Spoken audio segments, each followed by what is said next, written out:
مروان بن یزید سے جو کیسان کے بیٹے ہیں حدیث سنائی. انہوں نے ابو حازم سے انہوں نے حضرت ابو ہریرہ رضی اللہ عنہ سے روایت کی. کہا رسول اللہ صلی اللہ علیہ وسلم نے اپنے چچا کی موت کے وقت ان سے کہا لا الہ الا اللہ کہہ دیں, میں قیامت کے دن آپ کے لیے اس کے بارے میں گواہی دوں گا. لیکن انہوں نے انکار کر دیا. کہا اس پر اللہ تعالیٰ نے یہ آیت اتاری انک لا تہدی من احببت, بے شک آپ جسے چاہیں راہ راست پر نہیں لا سکتے. آیت کے آخر تک. صحیح مسلم حدیث نمبر 134. یحییٰ بن سعید نے کہا ہمیں یزید بن کیسان نے حدیث سنائی.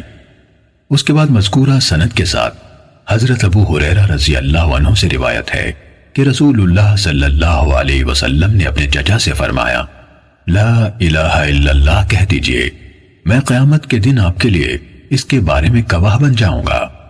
انہوں نے جواب میں کہا اگر مجھے یہ ڈر نہ ہوتا کہ قریش مجھے آر دلائیں گے, یعنی کہیں گے کہ اسے موت کی گھبراہٹ نے اس بات پر آمادہ کیا ہے, تو میں یہ کلمہ پڑھ کر تمہاری آنکھیں ٹھنڈی کر دیتا. اس پر اللہ تعالیٰ نے یہ آیت نازل فرمائی یعنی آپ جسے چاہتے ہوں اسے راہ راست پر نہیں لا سکتے, لیکن اللہ تعالیٰ جسے چاہے راہ راست پر لے آتا ہے. صحیح مسلم حدیث نمبر 135.